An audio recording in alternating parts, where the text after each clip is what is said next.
Mrbeast is a creator that needs no introduction. Originally, the biggest boy was PewDiePie, then he got dethroned by T-Series. T-Series doesn't really... T-Series are at 2,035,000. What the? 235 million subscribers?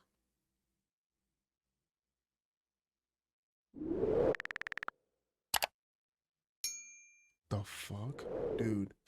count because no one outside of India watches T-Series.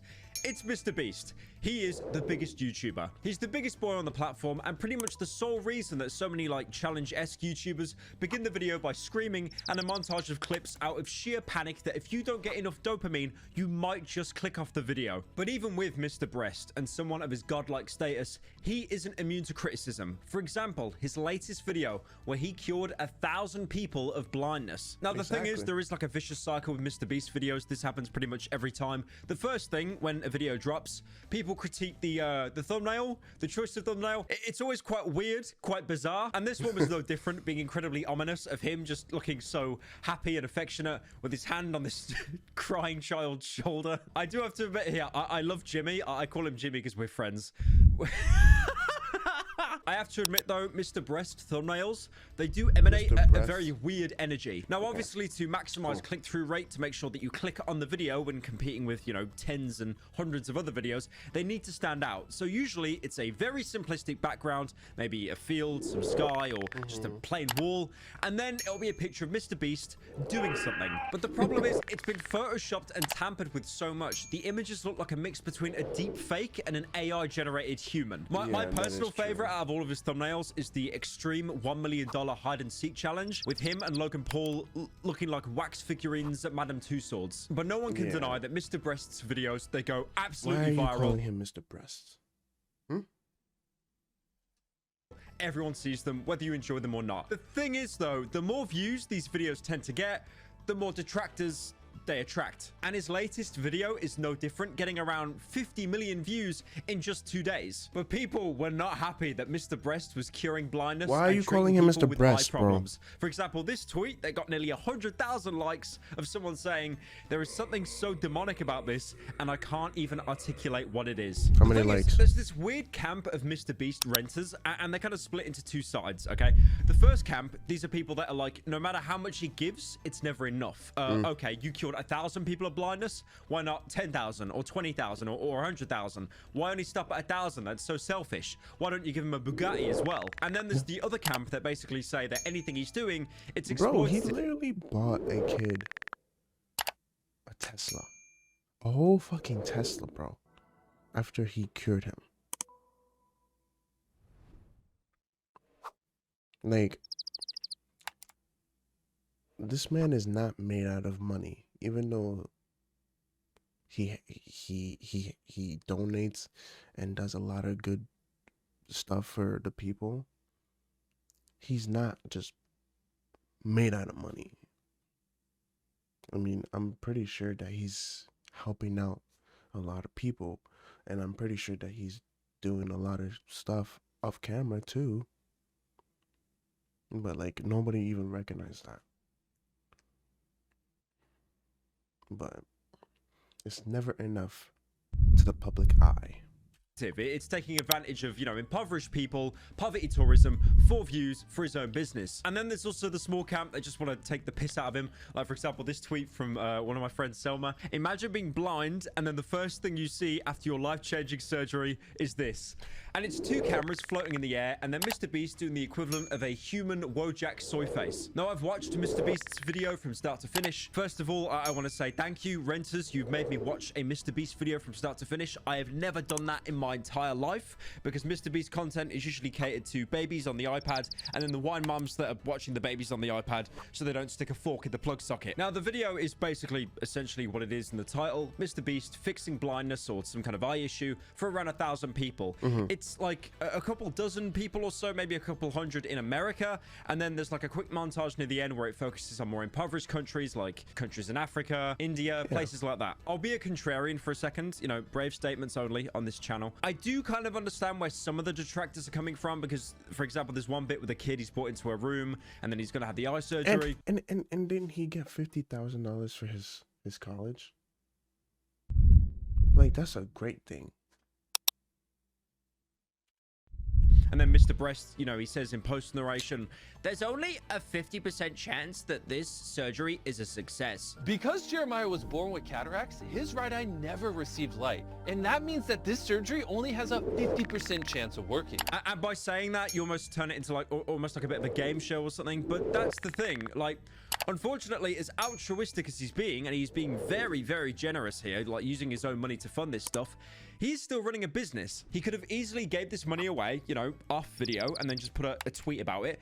But that doesn't generate him any money. Like again, the stuff he does, for example, with this Mrbeast philanthropy channel, where, you know, he gives money away to homeless, supports people that are incredibly impoverished. Yep. It's great. But people seem to keep forgetting the key fact that at the end of the day, he is still running a business. He needs to make money. He needs to make more money to make bigger projects. And YouTube is an entertainment platform. They want to keep you on the platform for as long as possible. YouTube's biggest fear is for you to click off of their site and then go to somewhere like Facebook. Facebook. Who uses Facebook? TikTok. Okay, there you go. There's a good example. Something like TikTok. They are so shit scared of you going onto their platform.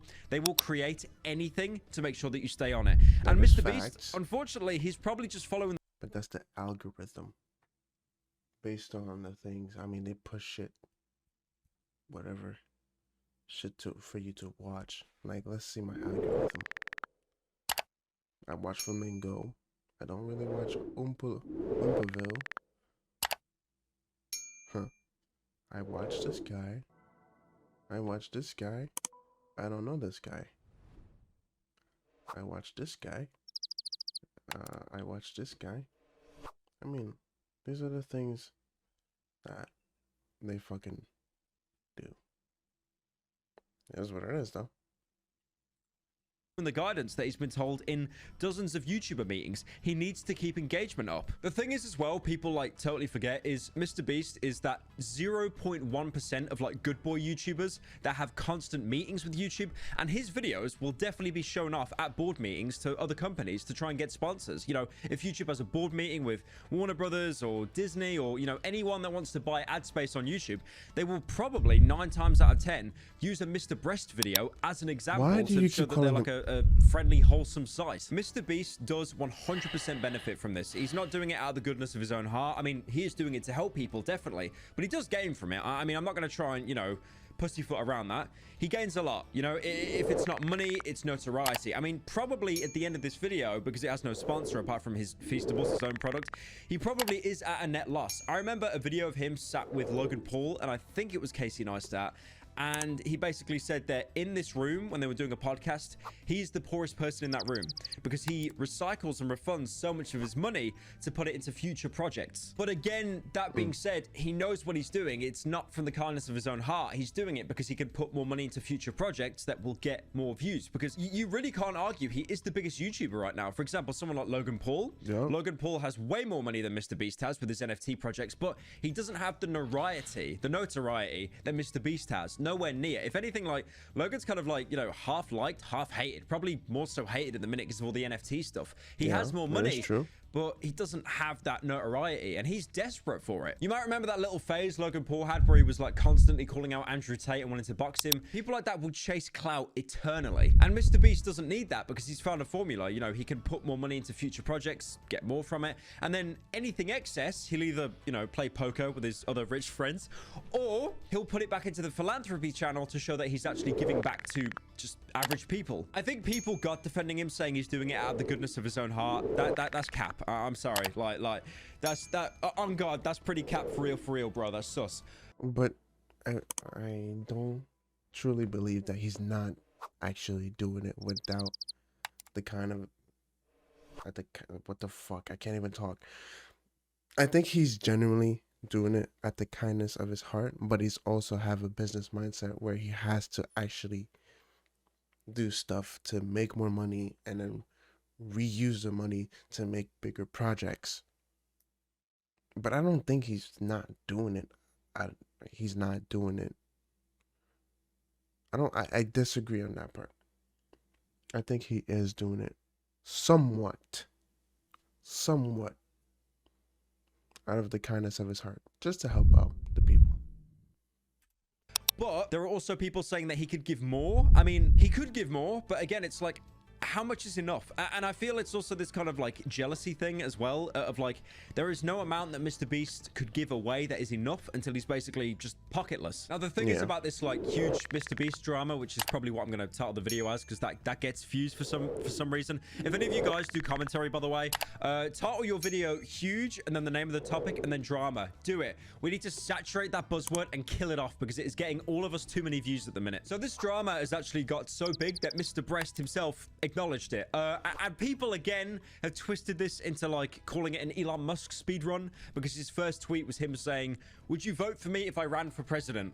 I voted no, obviously, because the spot's reserved for Logan Paul. But anyway, and then his second tweet he put out saying, "Twitter, rich people should help others with their money. Me. Okay, I'll use my money to help people, and I promise to give all my money away before I die. Every single penny. Twitter, Mr. Beast bad." And then I bravely replied with, "Mr. Beast, my son subscribed to your channel, but he did not receive cookie.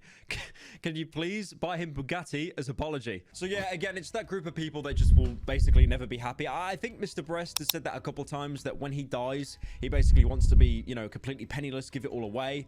Okay. I mean, well, what if he has a son? It is interesting because I listened to a podcast that he had with Joe Rogan a little bit ago, and he basically said that he went through a phase when he started getting real money, that he bought all this materialistic stuff, you know, the Gucci, the Louis, the Bugatti, but it only fulfills you for so long. I think there's a saying, I'm not sure the amount of money, but apparently after you earn a certain amount of money where like bills can be paid and you're living like comfortably, not insanely rich, but comfortably enough to, you know, be able to spend a little on yourself, any more money you make after that point, you stop generating happiness from it. It doesn't make you any more happy. So the amount of money you make, there is a roof. And obviously he's hit that like ages ago with the amount of money he makes. So he needs to find new ways to kind of, you know, just enjoy using his money for something productive, something that gets his dopamine running. I mean, yeah, overall, it's pretty ridiculous drama. I mean, whether you enjoy Mr. Breast's content or not, he does undoubtedly make amazing content. Like the production value, the design, the fact that he's got a little army of employees that just do all of this stuff for him.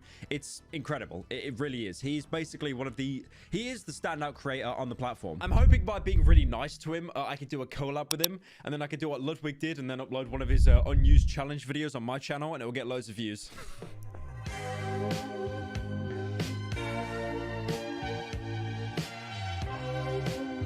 Interesting.